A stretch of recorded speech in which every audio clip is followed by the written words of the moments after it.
Järgmisena kutsume tervitussõnavõtuks lavale peaminister Jüri Ratase. Palun.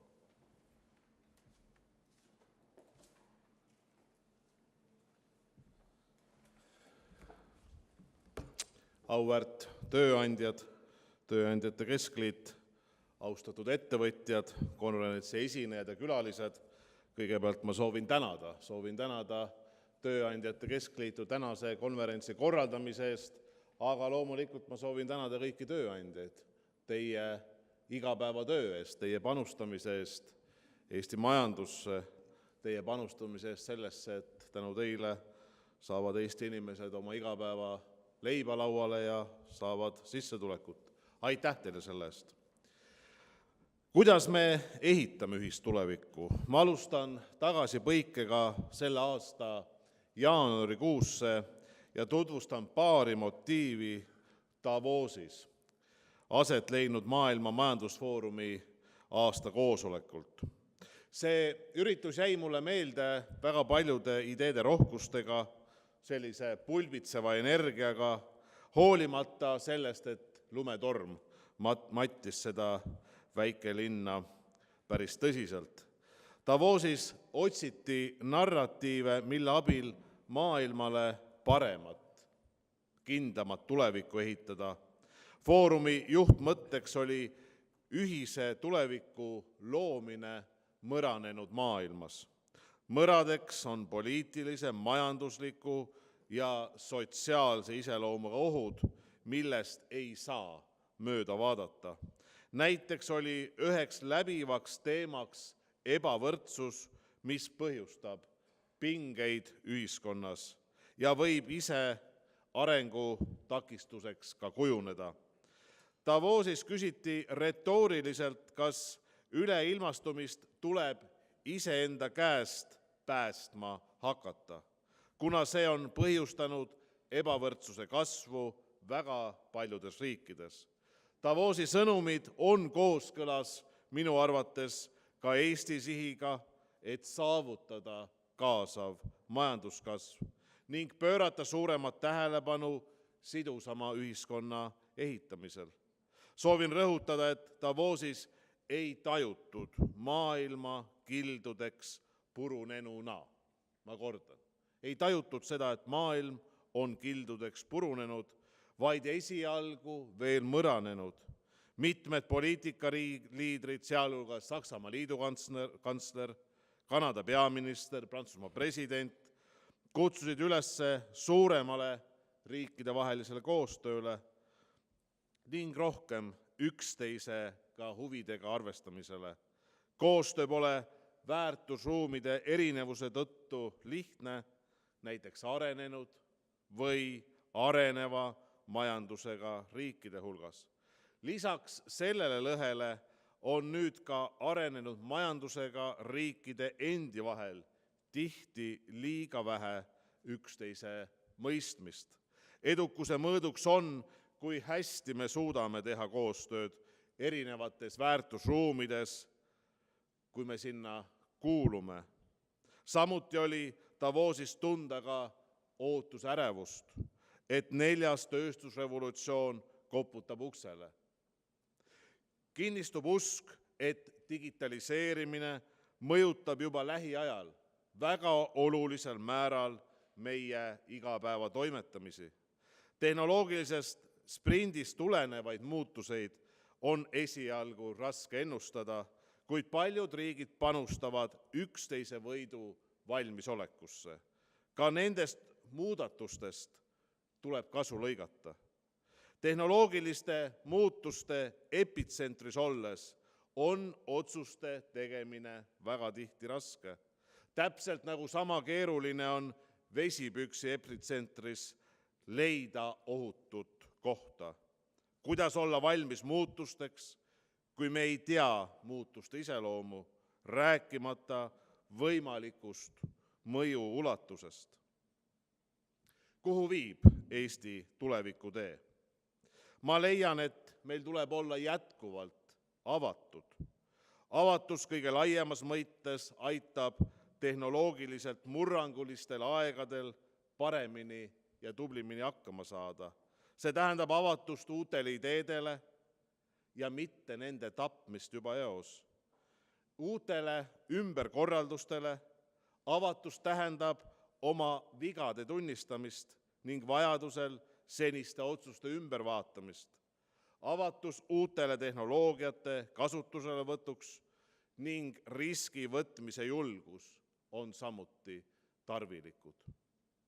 Kui inimesed on avatud, siis on kogu ühiskond avatum ning areng kiirem. Eesti ühiskond on alati võitnud ju avatusest, olgu selleks meie kuuluvus NATO-sse, Euroopa Liitu või teistesse rahvusvahelistesse ühendustesse. Mida rohkem omame sõpru ja koostööpartnereid üle kogu maailma, seda paremini tajume välismaailma keerukust ja oskame ka paremaid otsuseid langetada. Me peame olema avatud ka mitmekesisusele.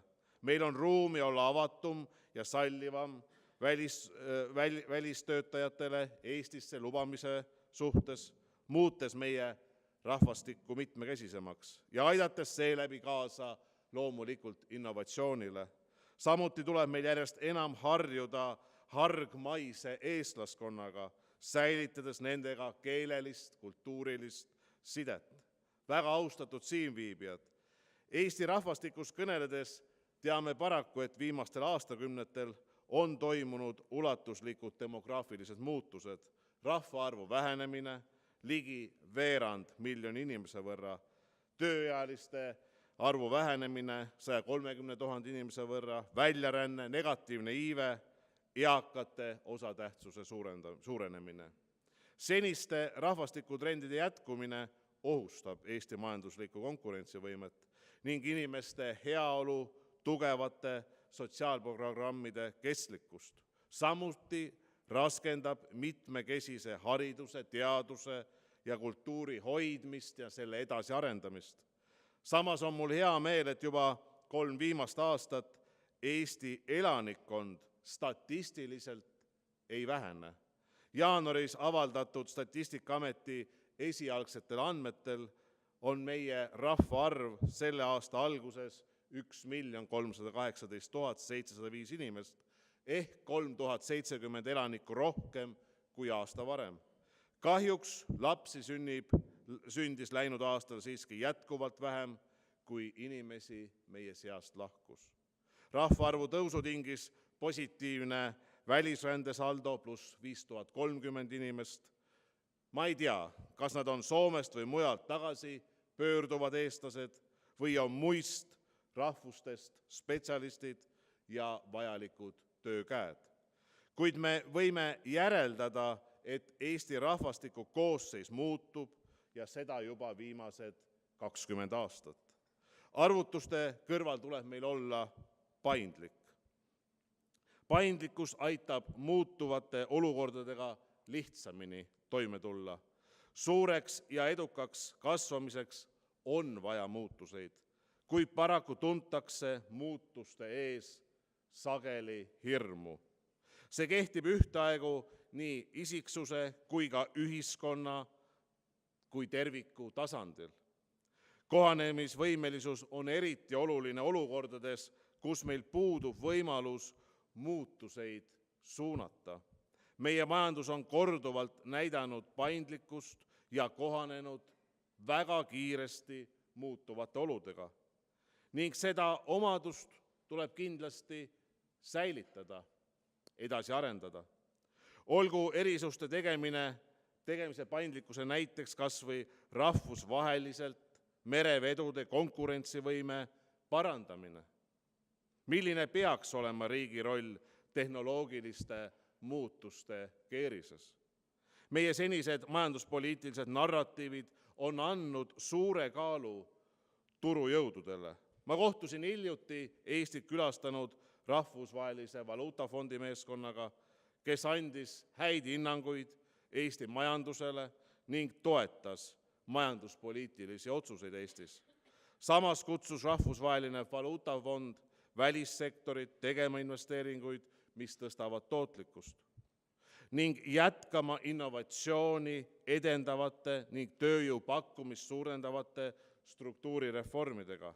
sest osadesse valdkondadesse, nagu näiteks innovatsioon Eesti erasektoris, on alainvesteeritud. Turupõhine lähenemine ei anna alati soovitud tulemust. Näiteks ei taga turujõud sellist sissetulekute jaotust, mis aitab säilitada sotsiaalmajanduslikku stabiilsust, regionaalset tasakaalu, ega ole rakendatav väikeriigi hariduse, kultuuri ega tervishoiusüsteemi püstihoidmisel. Ja riik peab siin kaasa aitama, et kogu ühiskond toimiks. Kuidas on lood Eesti ettevõtete innovatsioonivõimekusega?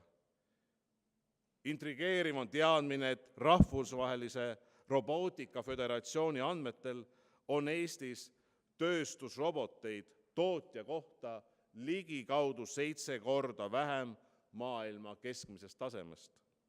Eestit edastavad robotiseerumiselt näiteks Kreeka ja Rumeenia ning meile järgneb Brasiilia, kuid kõrge sissetulekuga riikidele jääme 10 kordades alla. Ma arvan, et see on kasutamata võimalus.